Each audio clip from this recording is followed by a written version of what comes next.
Welcome everyone to another video, and in this video we're going to be taking a look at Jellicent against the Sinister Cup meta. Jellicent might be released, so this is still speculation, might be released in the upcoming anticipated Halloween event. Always a really great event every year, releasing some interesting Pokemon, and Jellicent is very timely because it is a water ghost type, and ghost is one of the 4 types allowed in the Sinister Cup meta.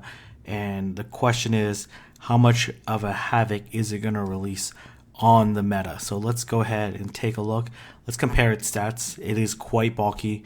It's almost as bulky as Dusclops, bulkier than Alolan Marowak, Drifblim, and way bulkier than Haunter. So has really good stat distribution for this meta. Makes it what I consider a tanky ghost or a bulky Pokemon overall. When taking a look at its moves, it has access to Bubble and Hex. Bubble likely the preferred move, a better move than Hex. Hex might be useful too. It might win the mirror match, probably wins the mirror match against Bubble because they both generate energy the same amount, but Bubble will be resisted by Jellicent Mirror, and Hex will be super effective, but depends on how you want to play it.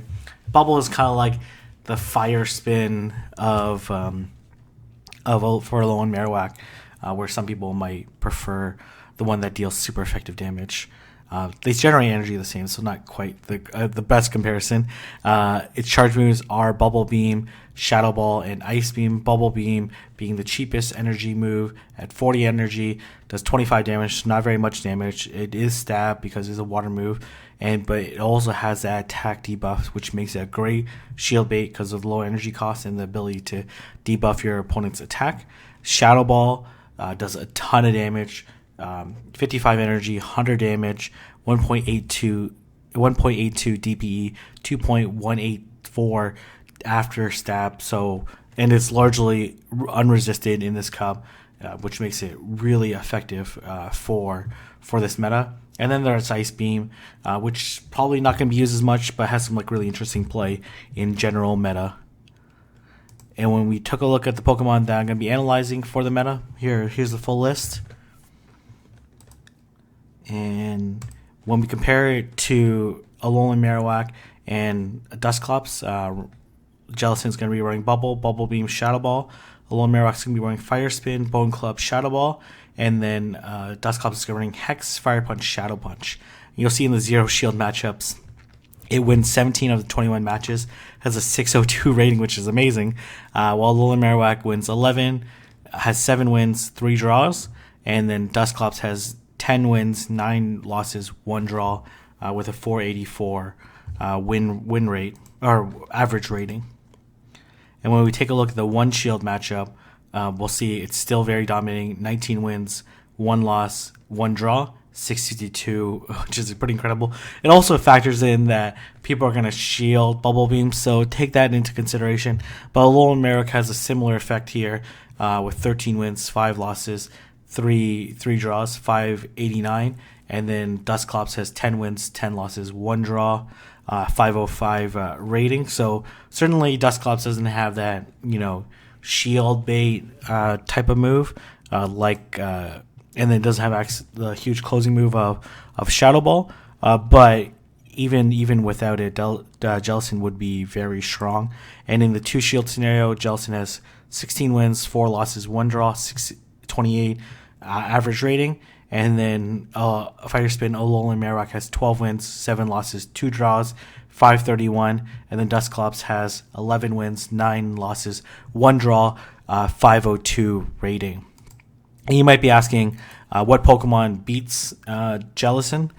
So Haunter, the list I provided, is the only Pokemon that beats Jellicent in all shield scenarios, the list I provided earlier, with Shadow Claw, Shadow Punch, and Shadow Ball.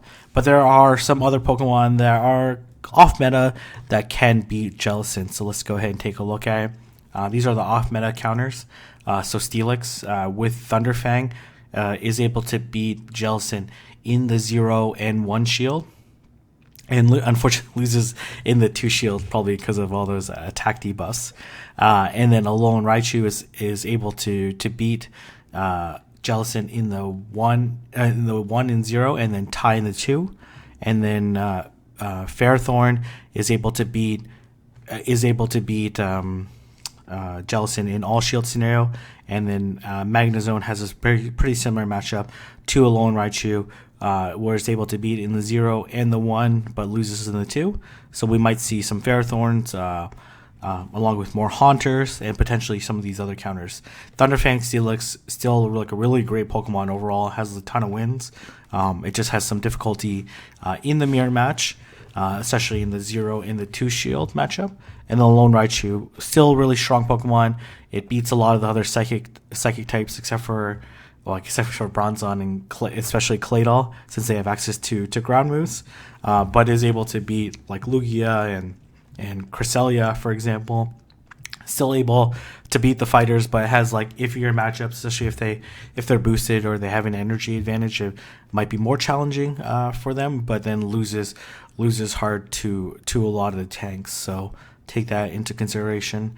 And then Ferrothorn, a lot of people haven't tried it or don't have access to it, so it's certainly a Pokemon that might come up in stronger consideration, especially given it's a great win against Jellicent if it does get released. So PvPoke was gracious enough to provide me the Sinister Cup ratings after they factor in Jellicent, and you'll see before. So beforehand, Steelix, Haunter, Alolan Marowak are the top 3, and they're still very great, but you'll see that they all fall off, and you'll see that Steelix actually switches from Dragon Tail to Thunderfang, and that's because Thunderfang helps deal with Jellicent even more effectively. And then you see Haunter still higher up than surpasses Steelix because of the better matchup against Jellicent, and Alolan Marowak with Fire Spin does go down because now there's a really hard check for Alolan Marowak with Jellicent, since it's going to resist that Fire Spin damage, and as well Bubble Beam is going to be super effective, and so is Shadow Ball. So it's going to cause some really nightmare matchups for Alolan Marowak, for potentially some consideration to go back to Hex, for example. But even then, that's a really tough matchup for Alolan Marowak. So in conclusion, Jellicent, if it were to be added and be allowed in the Sinister Cup meta, it would be the meta-defining Pokemon in Sinister on the level of Vigoroth. It would be one of the safest switches, certainly one of the most powerful Pokemon, with its unique typing, its unique move pool, and its bulkiness allows it to win up a lot of matchups. And there's certainly going to be off-meta picks, such as Lone Raichu that will become popular counters, and certainly really viable, even more viable than they are today. So if you guys like this video, like, comment, and subscribe, and let me know if Jellicent is going to be released. Would you use it? And I'll see everyone in the next video.